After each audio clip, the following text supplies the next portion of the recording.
लगारी साहब, आपकी जानिब आती हूँ। अभी जो इस केस के हवाले से तो कहा जा रहा है कि फ़ैसला महफूज कर लिया गया। हम इस केस को के हवाले से बात तो करेंगे, वो हम करते भी आए हैं, लेकिन आज हम खुसूसी तौर पर जो बानी पीटीआई का जो मुकालमा रहा और जजेस की जानिब से भी उनको एक एडवाइस की गई, एक मशवरा दिया कि आप सियासी जो साथी हैं उनके साथ बैठ के मुज़ाकरात करें, हल निकालें अगर इतने मसाइल हैं और आपकी बातें खौफजदा कर रही हैं। तो सर, ये बड़ी एक सेन किस्म का उनकी जानिब से एडवाइस दी गई थी। क्या कैसे देख रहे हैं सारी सिचुएशन? मेरे ख्याल में वो मुकालमा मैंने भी पढ़ा है और सब पूरे मुल्क में जो लोग देख रहे हैं, टीवी को भी और अखबारात को भी पढ़ रहे हैं और लम्हा लम्हा इतलात आ रही हैं, वो भी हम देख रहे हैं। एक तो ये है कि मुझे ये लगा है, जिसका मुझे अफसोस है, कि बानी पीटीआई अभी तक चीज़ों के रियलाइजेशन के बारे में एक पॉजिटिव स्टेप लेने को तैयार नज़र नहीं आते हैं। फिर खुद जज साहबान, उनका भी एक नुक्ता नज़र मुख्तलिफ रहा है। जस्टिस मंदोखेल ने कहा कि पार्लियामेंट सुप्रीम है, नहीं, जस्टिस अतर मिनल्ला ने कहा कि पार्लियामेंट सुप्रीम है और जस्टिस मंदोखेल ने कहा कि आइन सुप्रीम है।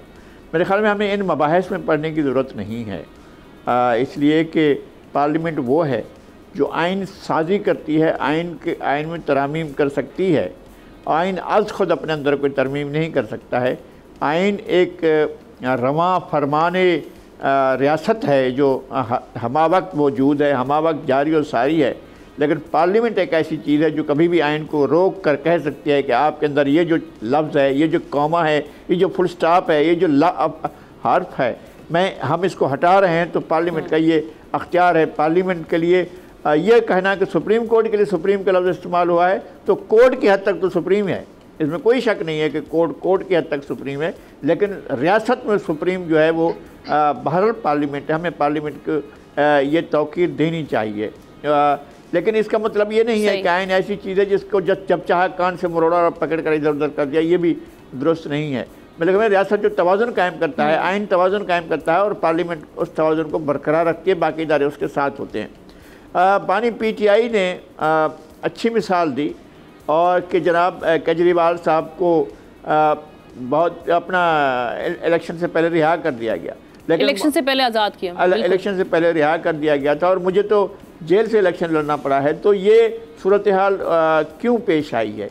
केजरीवाल के साथ अगर ज़्यादती हुई है तो भी देखना चाहिए। अगर पीटीआई के सरबराह के साथ कोई साबिक सरबराह के साथ अगर ज़्यादती हुई है तो उसको भी देखना चाहिए। ज़ाहिर है कोर्ट के सामने ये मामला है। बानी जी बोले। जी लगारी साहब जी, मैं ये अर्ज़ कर रहा हूँ कि ये वो मामलात हैं जो कोर्ट के पेश नज़र हैं। उनके साथ कोई बड़ा नहीं किया है। हमारे यहाँ भारत की जमहूरियत का और हमारी जमहूरियत के दरमियान में कुछ चीज़ों का फ़र्क भी मौजूद है, हमें उसको भी ज़रूर देखना है। लेकिन केजरीवाल का और दोनों शख्सियात का अगर मुकाबला करें, मवाजना करें, तो आपको ज़मीन और आसमान का फ़र्क नज़र आएगा।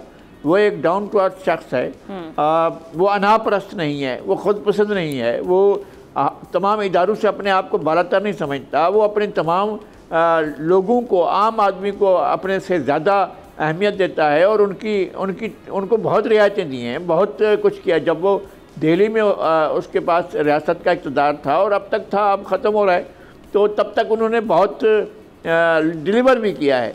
तो हमारे यहाँ डिलीवरी नहीं है। आपने बेशक आप अपने जीडीपी को ले गए थे 6.2 पर, लेकिन उस जीडीपी का पाकिस्तान के आम आदमी पर क्या असर पड़ा? आम आदमी पर तो क़यामत टूट पड़ी थी ना। पूरा उनका दौर जितना भी 3 साल का था वो क़यामत का दौर था, उससे लोग गुजर कर आए हैं और लोग और भी क़यामत से गुजरे। ये नहीं कि ये शानदार दौर है, ये भी एक क़यामत का दौर है। सब्सक्राइब करें और बेल दबाएं ताकि कोई खबर रह न जाए।